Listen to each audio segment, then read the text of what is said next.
I haven't done any treatments, nothing. No radiation, no pill, no nothing. Fenbendazole doesn't cure everybody's cancer.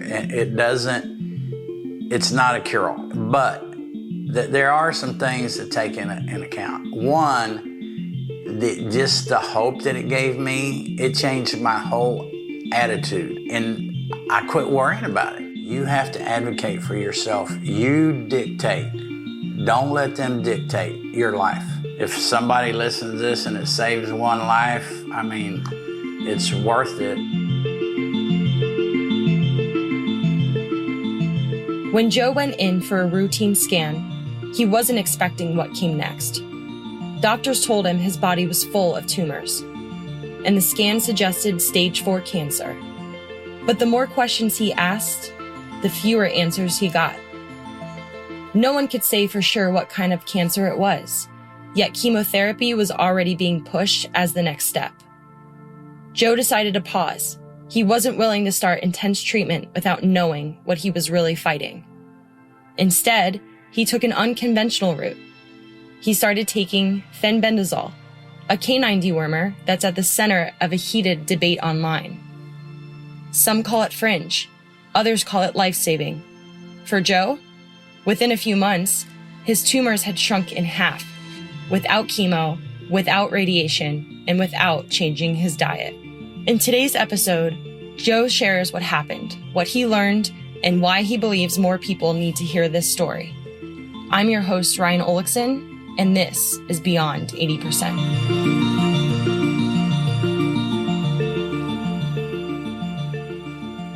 Joe, welcome to Beyond 80%. You have quite the story to tell us today. Before we dive into the nitty-gritty, can you tell our listeners a little more about yourself, where you're from, and what your life looked like before your diagnosis? I'm 71 years old, single man pretty much, and other than regular old age issues, I have suffered with heart disease for most of my life. For the most part, I'm pretty healthy. Never had anything like this, Yeah, I could imagine. So let's talk about your diagnosis. Tell us the story. How did you find out that you had cancer? Well, I have diverticulitis, which is where your colon flares up.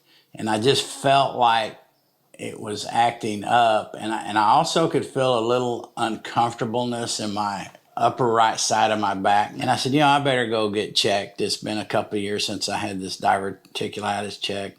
So I went and got a CAT scan, and like the day after, I got up like 4 o'clock in the morning to use the bathroom and was awake. And I said, well, I'm going to look on my portal for the radiology and associates place. And I looked at it and I went, oh my goodness, it showed all this cancer.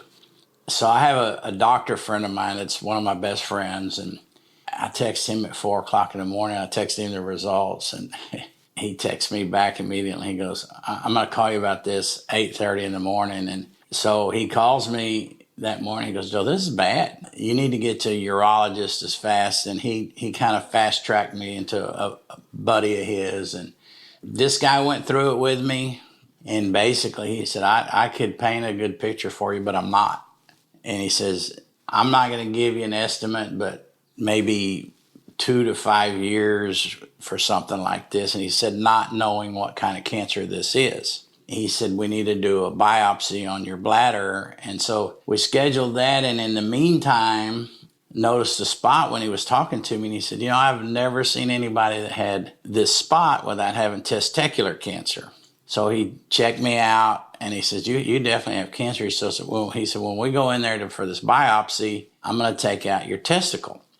And I said, okay. And he takes it out. It was a very rare cancer. It's only been like 20 cases in a testicle ever in the history of the world. But every other person that's ever had it had a colon cancer too. Because it's so rare, I couldn't even go to a person in Corpus because nobody in Corpus has ever seen it. And it took me months from October to January to get into MD Anderson. Kind of fast forward, did some more biopsies, and it turned out that I had non-Hodgkin's lymphoma.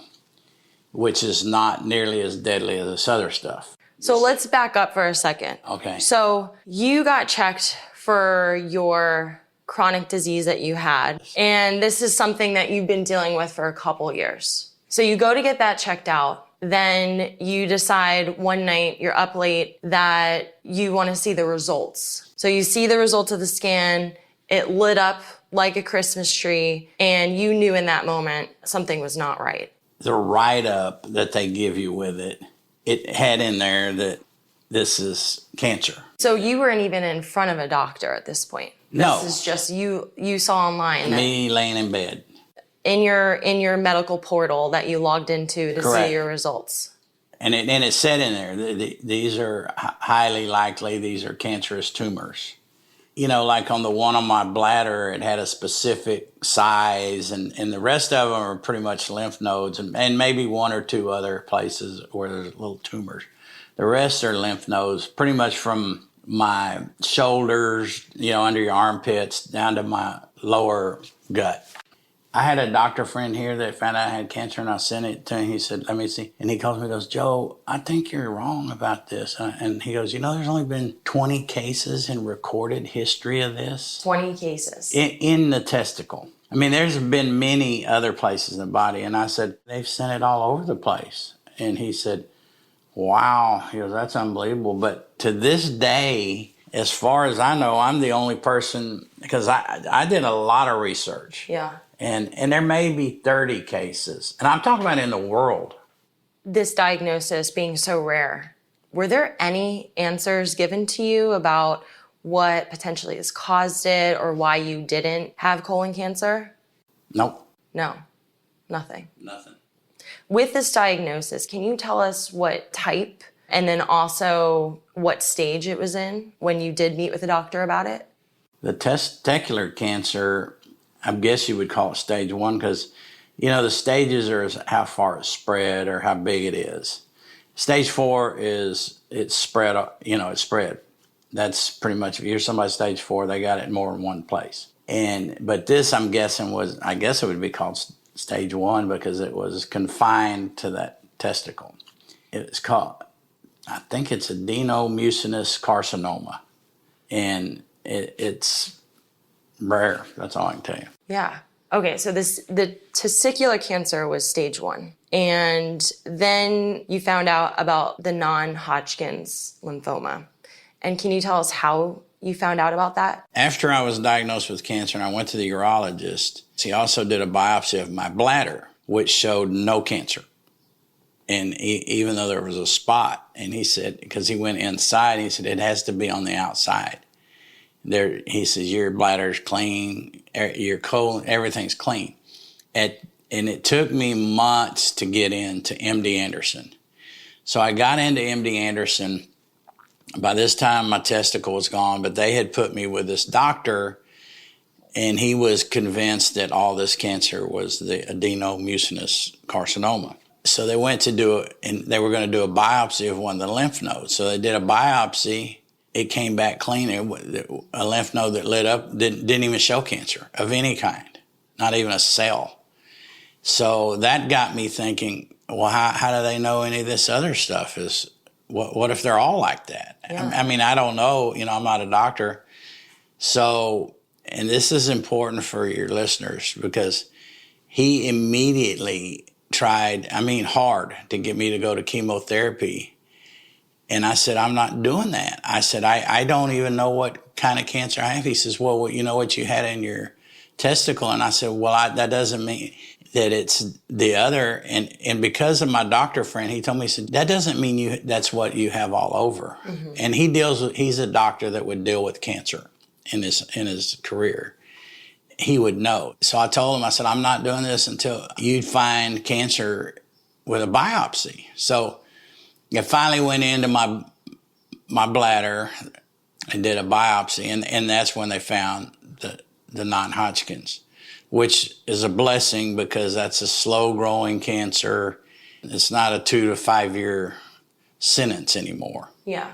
You still got to worry about it. But this other doctor, my first doctor, he just was insistent, and I looked up the kind of chemo that he wanted me to take, and I was going to be sick. I mean, there's no doubt about it. And between me and my daughters, we said, no, we're not doing that. So during that time, because now it's non-Hodgkin's lymphoma, I got another doctor, and this guy is fantastic. Let's back up to this diagnosis. So you have these spots on your scan that are lighting up, but when they're going into biopsy, these different spots, they're finding no evidence of cancer. In one lymph node.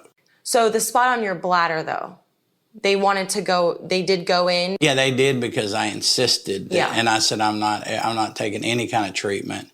I don't even know that that's cancer. So this doctor, just based on your scan, was saying we need to go to chemo right away. Correct. Even though he knew that the lymph node that they had tested was negative. Okay, so he knew that, and he still said, well, we need to get ahead of it.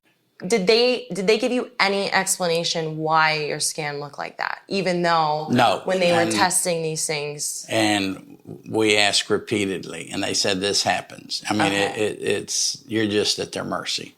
Got it. Okay. So they test the lymph node. They find out there's no signs of cancer in the lymph node. Right.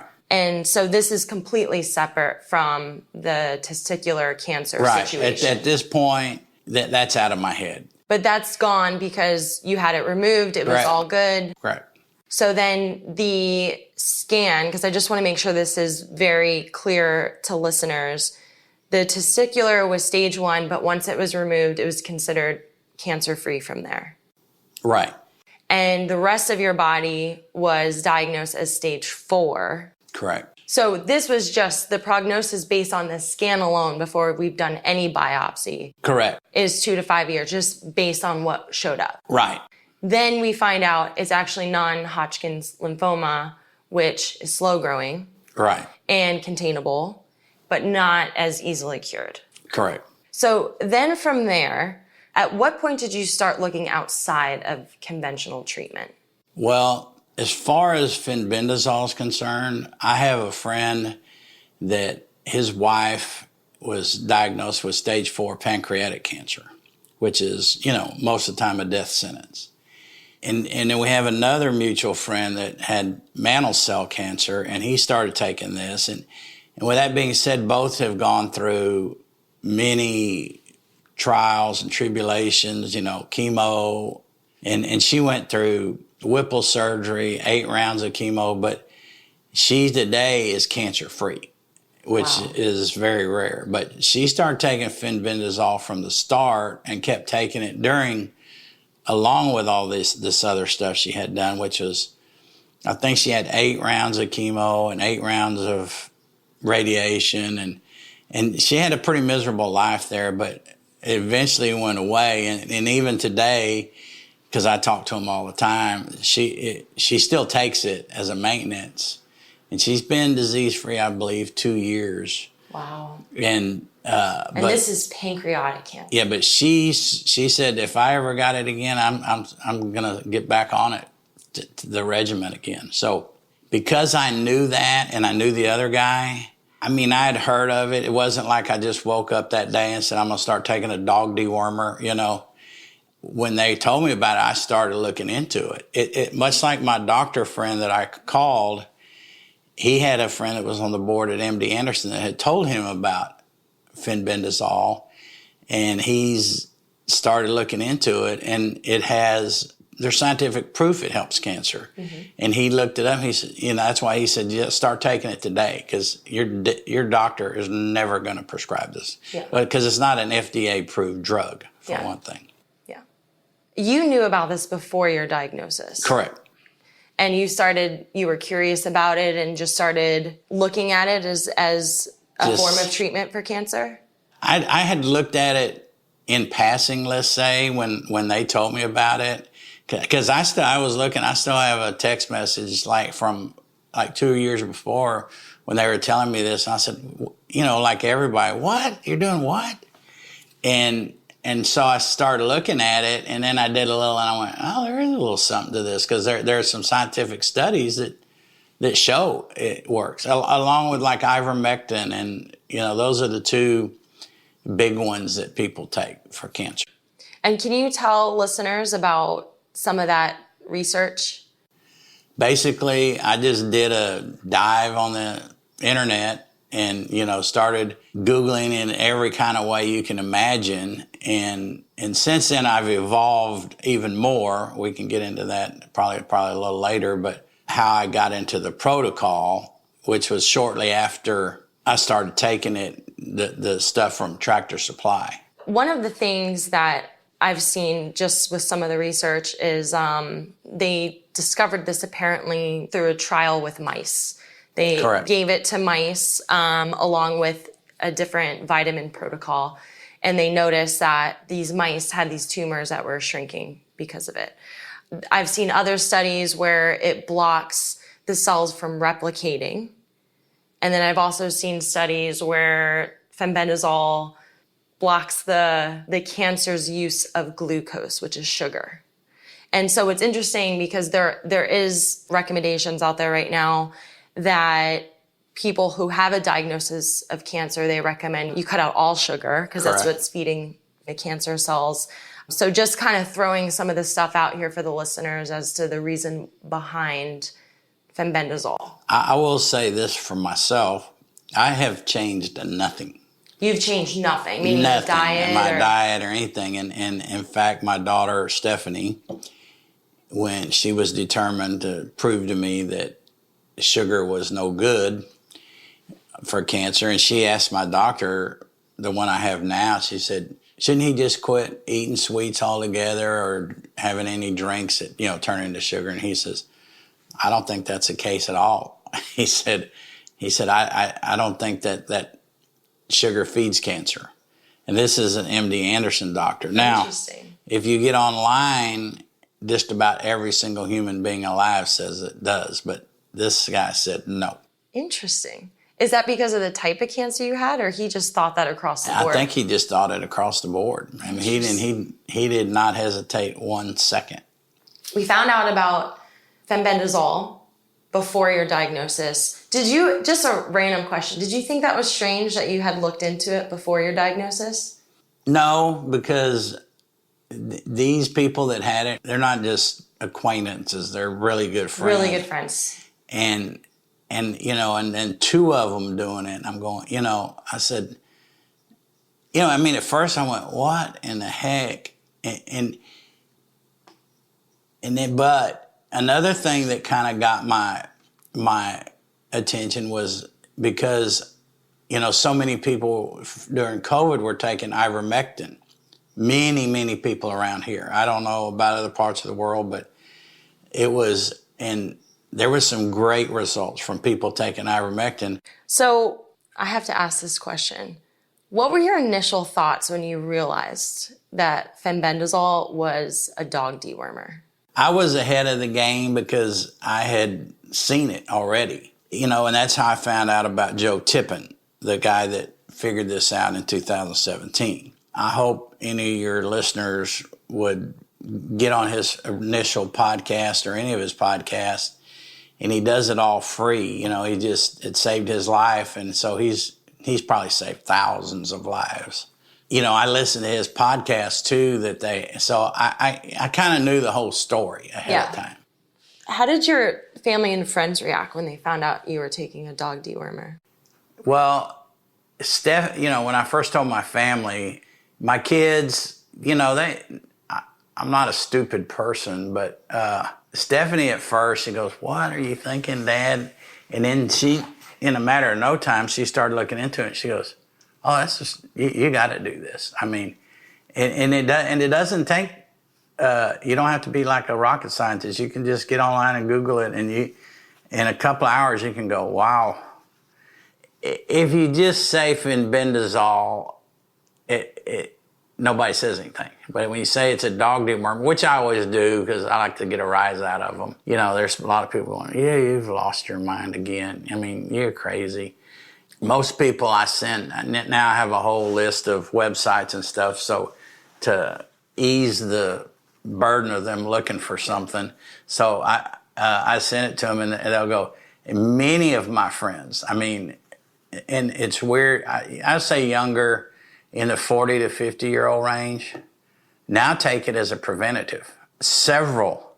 I get calls at least once every 2 weeks from somebody going, man, my mom or I have cancer, and I send them all this stuff. Some take it, some don't. Yeah. And that's a sad thing.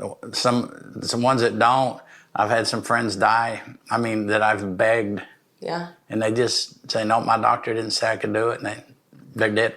Yeah. I'm not saying that could have cured them, but it certainly wouldn't have hurt them. So let's talk about Joe Tippin. Can you tell us who he is and what his brief story is?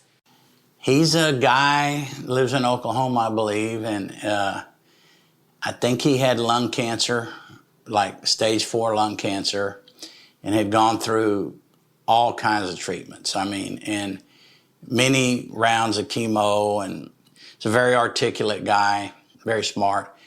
And basically he got sent home to die, to go to hospice. They gave him I can't remember the exact, but it's 3 months. Yeah, 3 to 6 months or something like that to live.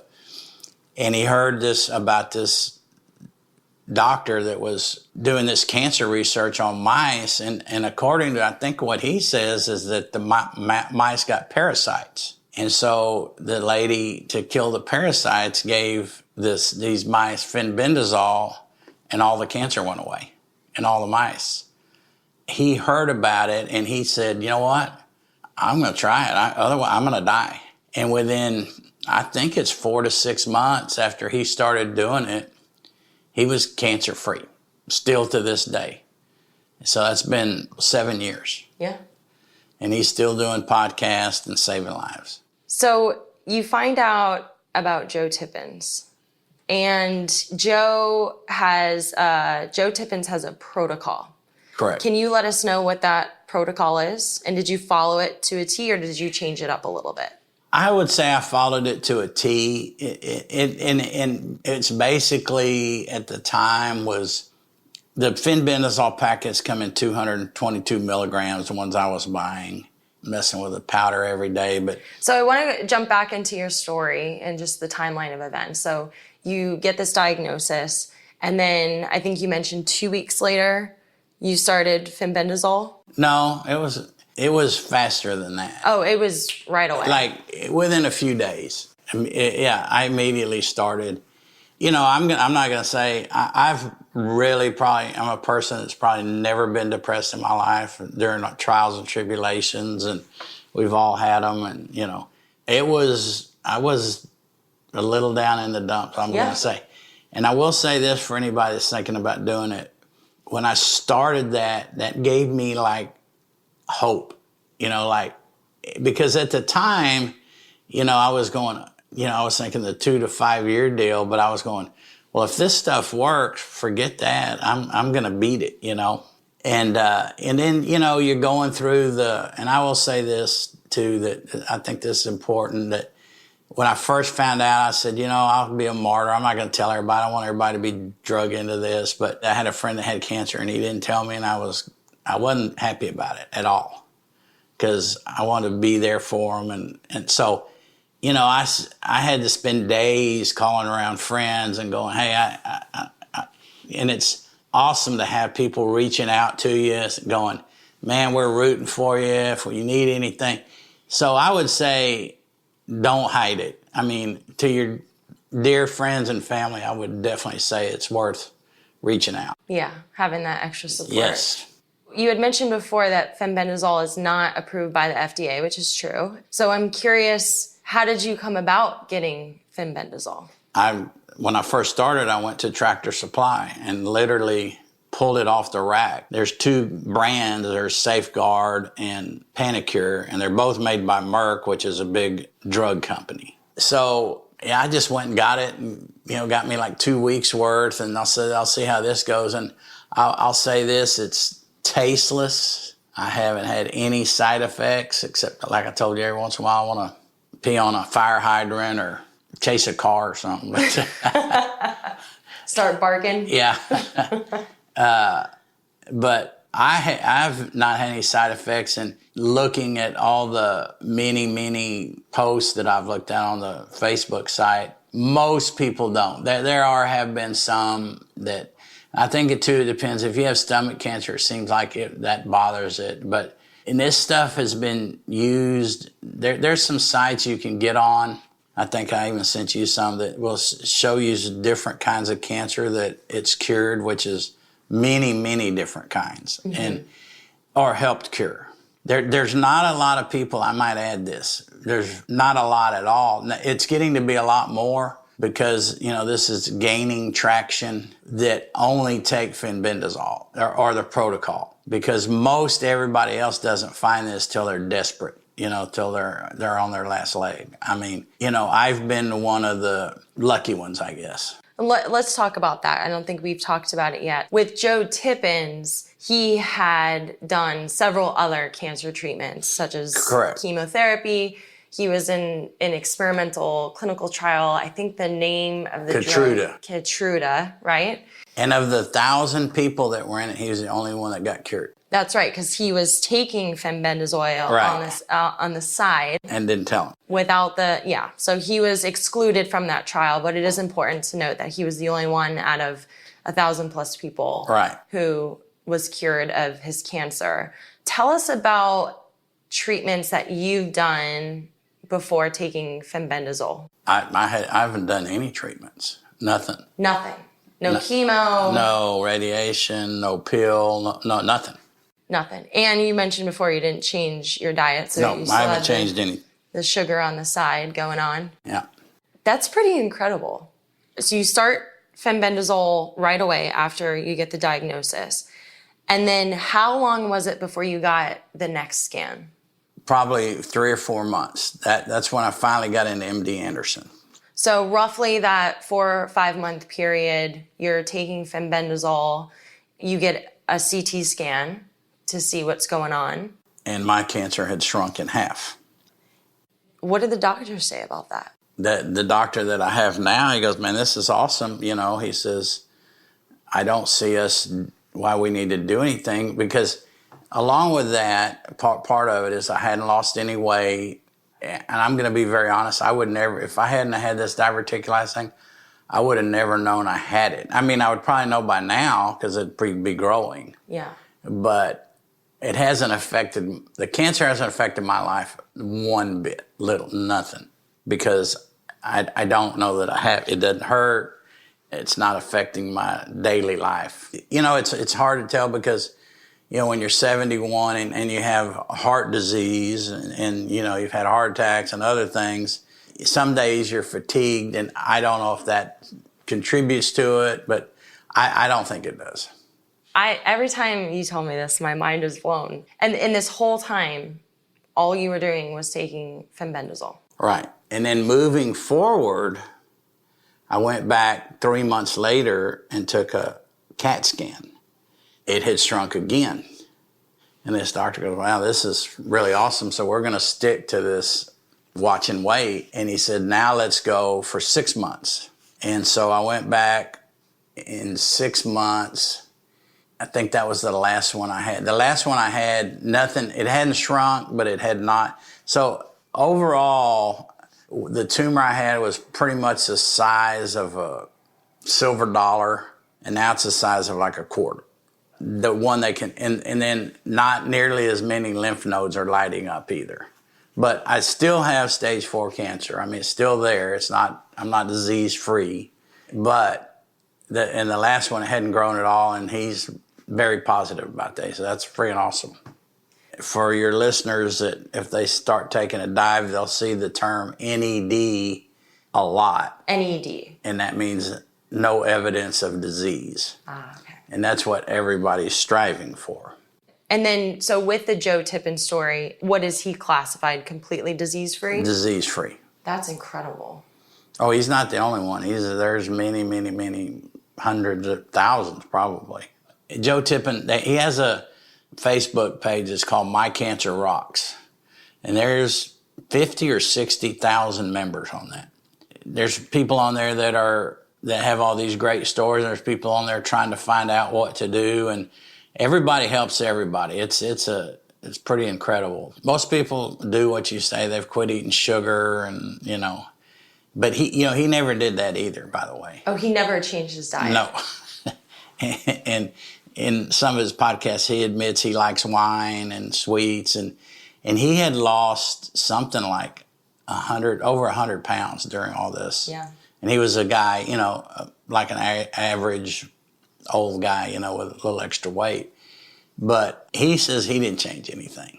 I think that was the most shocking thing for me, because I've read about fenbendazole in terms of cancer treatment on Twitter, social media, and again, you never really know. You never know what you're reading.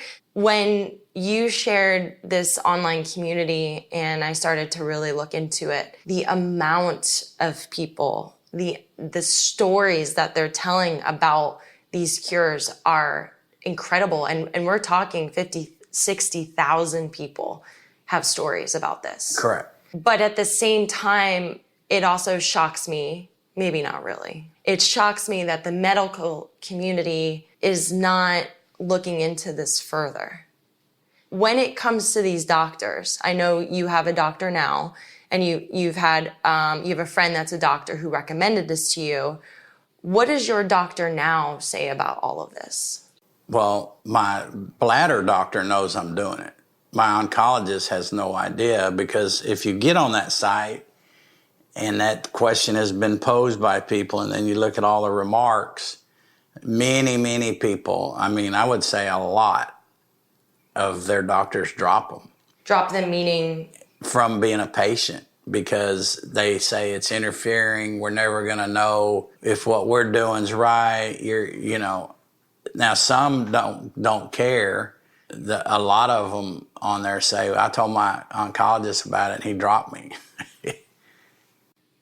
Even though it's working? Yeah, I think they just think that the American medicine way of doing it is the way, and that's the way we're going to do it. And fenbendazole is never, ever going to be FDA approved, because they can never make money on it. You can go buy it for $10 at Tractor Supply, and the rest of the stuff that he does, you can just go to CVS and get, or just get the curcumin and berberdine and that kind of stuff. So it's never going to be approved, and nobody's ever going to do a study on it, because it's not going to be a moneymaker. So when we break this down, the treatment that you're doing, what would you say that costs you a month? Probably, the way I do it, maybe $150 a month. And I take 440 milligrams. I take it in a pill now, and I just take it once a day. I just take this stuff once a day, and I don't have any side effects. Yeah, I think that's important to call out too, is that there's, and I've read this, just online as well, that it doesn't have a lot of side effects at all, no. If any.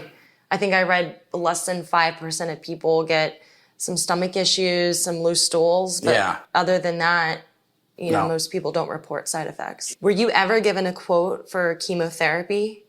No. But I'm sure my insurance would have covered it, Yeah. But it would have been hundreds of thousands of dollars, I'm sure. With side effects.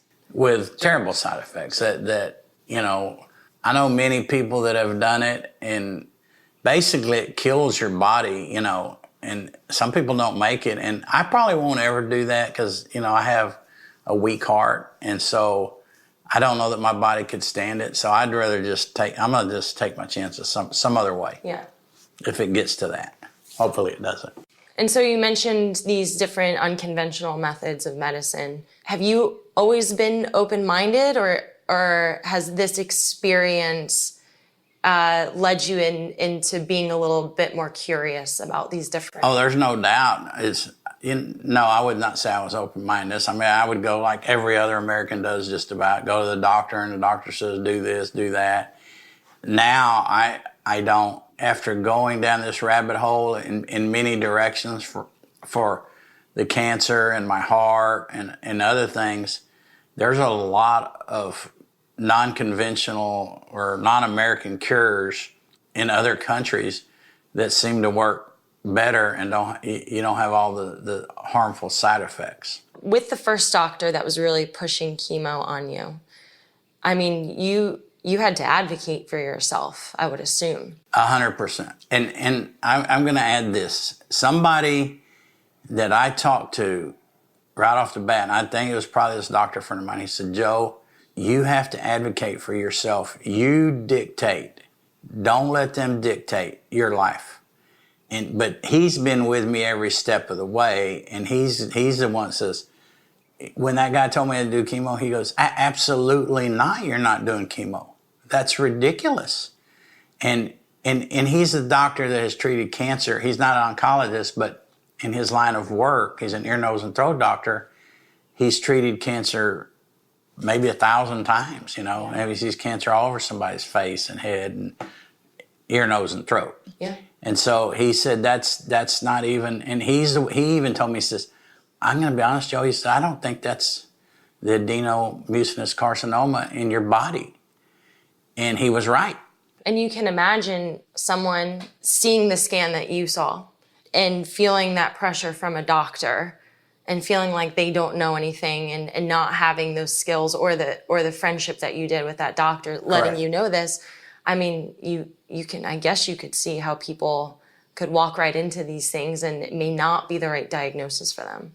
100%. Mm-hmm. But I will say this is very interesting. The very last time I was at MD Anderson and I was sitting in there and, there's always a bunch of people in that. And I could hear these couple telling this other couple about how they were taking fenbendazole.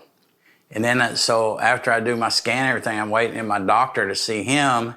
And I hear another couple, not the same couple, another couple telling another couple that they're taking fenbendazole. And I went, wow. I'm not the only one.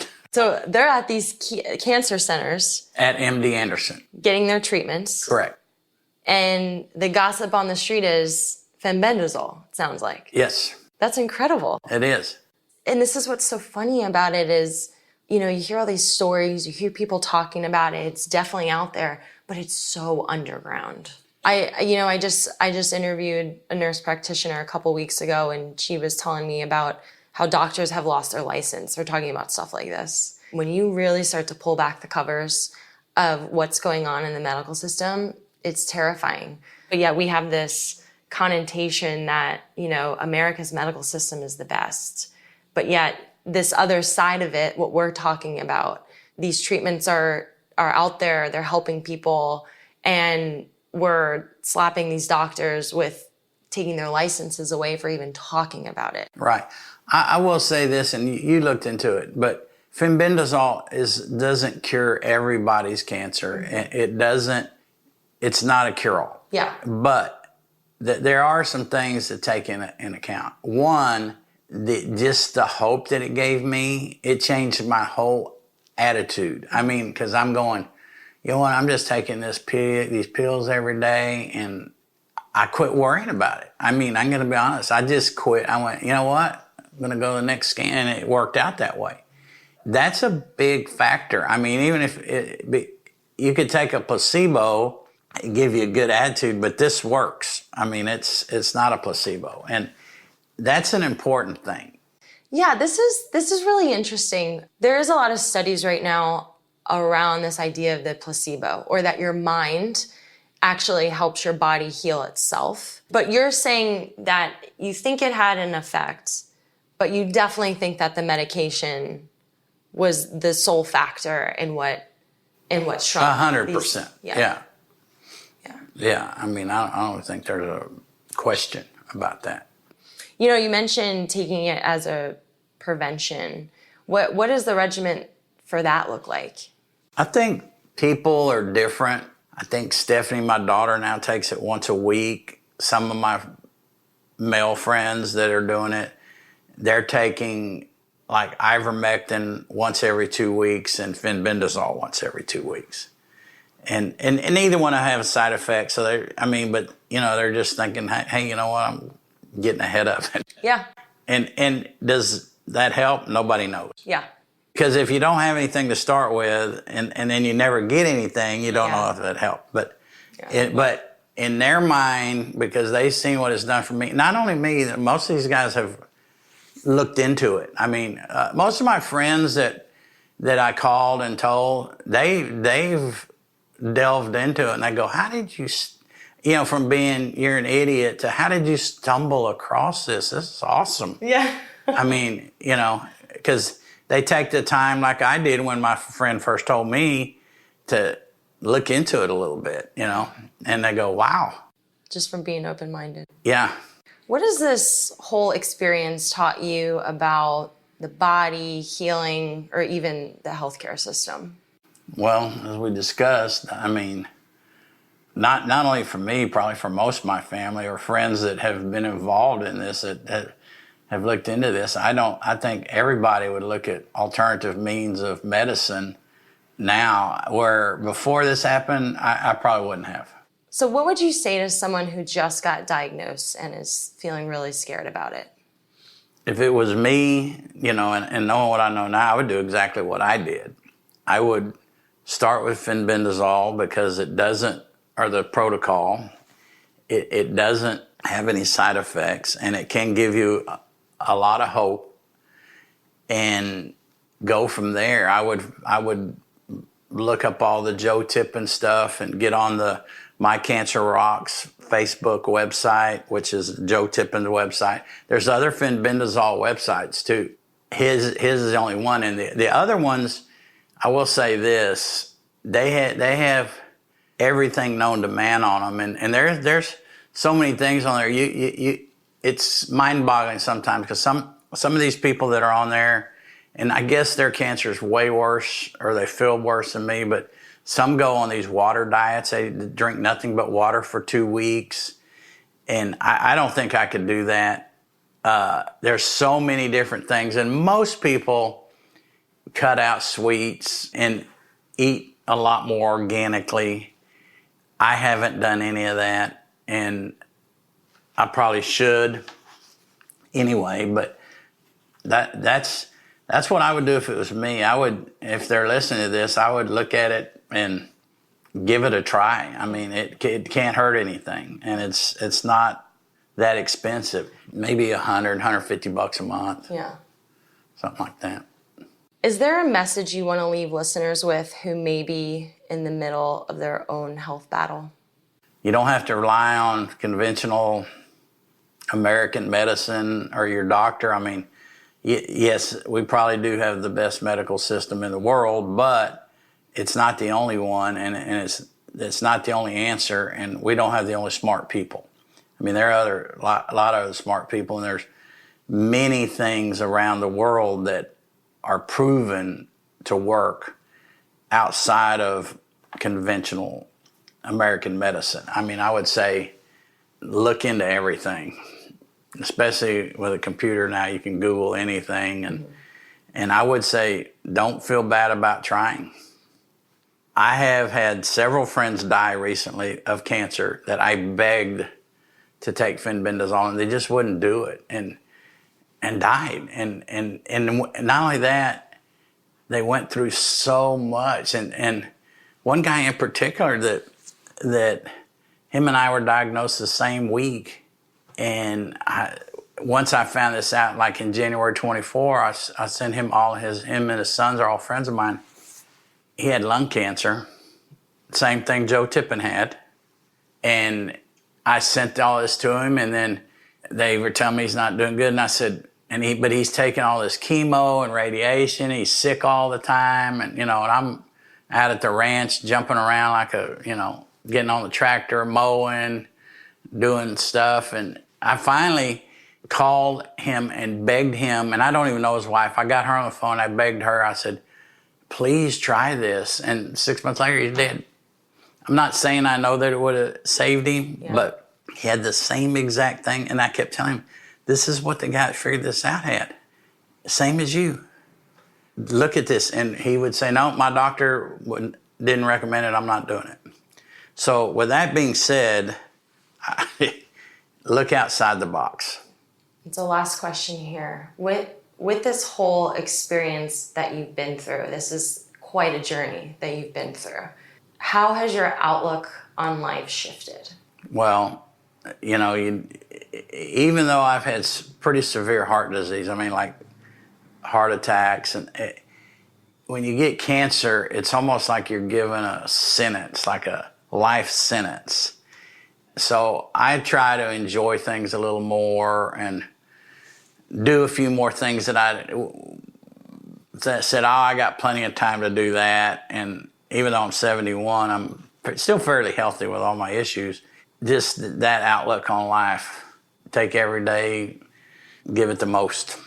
My two daughters, Stephanie and Laura, especially at the very beginning when we were all new to this, were with me every step of the way, going to see the doctor, making sure I got there, taking care of me. That meant a lot. Although now it's a lot simpler. I usually just go for a test and can drive up there myself and come back. But they're always on standby for me if I need anything. And that means a lot as you go through this kind of thing. But anyway, I just want to mention that. Joe, thank you so much for sharing your story today. It's I don't get shocked often, and this one is one that's really stuck with me since hearing about it. And I'm thrilled for you, and I just I can't acknowledge your bravery and how inspiring your story is for others. And so thank you again for being on the podcast. Well, thanks for having me. And like I told you when you asked me if I'd do it, if somebody listens to this and it saves one life, I mean, it's worth it. And once again, there's no harm in trying. Well said. So I just I hope people listen to this and look into it. But thanks for having me. It's pretty awesome. I'd love to hear your thoughts on this episode and further topics we can explore on this podcast together. So leave a comment below or reach out via email at beyond80%@gmail.com. Make sure to subscribe to the show so you never miss an opportunity to think, question, and evolve. I'm your host, Ryan Olickson, and this is Beyond 80%.